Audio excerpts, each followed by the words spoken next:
एक छोटे से गांव में, जहां चारों ओर खेत खलिहान फैले हुए थे, वहां एक छोटी लड़की पीहू अपने घर के बरामदे में बैठी आसमान की तरफ देख रही थी।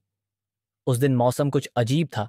हवा ठंडी चल रही थी और काले बादल आकाश में इकट्ठा हो रहे थे। पीहू के चेहरे पर एक अनोखी चमक थी, मानो उसे किसी का इंतजार हो। वह पूरे साल बारिश की पहली बूंद का बेसब्री से इंतजार करती थी। उसकी दादी हमेशा कहती थीं, पहली बारिश की बूंद में जादू होता है पीहू। वो बूंदें पुराने दुखों को मिटा देती हैं और मन को खुशियों से भर देती हैं। पीहू के लिए ये बूंदें न केवल जादुई थीं, बल्कि किसी प्यारे दोस्त की तरह लगती थीं। अचानक बादल गरजे और बूंदों ने धरती पर अपनी दस्तक दी। पीहू भागकर आंगन में आ गई और दोनों हाथ फैलाकर आसमान की तरफ देखने लगी। बारिश की ठंडी बूंदें उसके गालों और हथेलियों पर गिरने लगीं।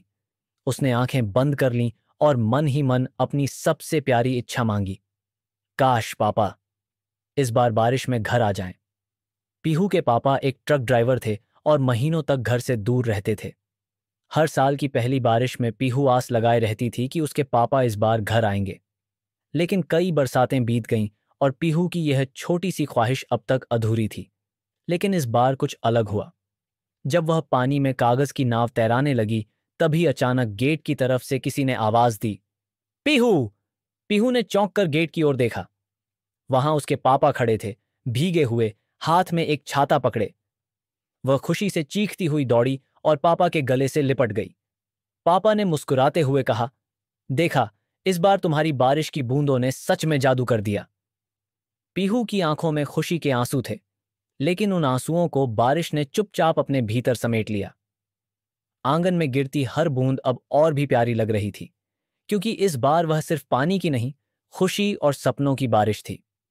बरसते बादलों के बीच पीहू, उसकी नाव और उसके पापा हंसी में घुल गए, और बारिश की बूंदें अपनी छोटी सी कहानी पूरी करके धीरे धीरे थम गईं। अगली बरसात तक के लिए रेन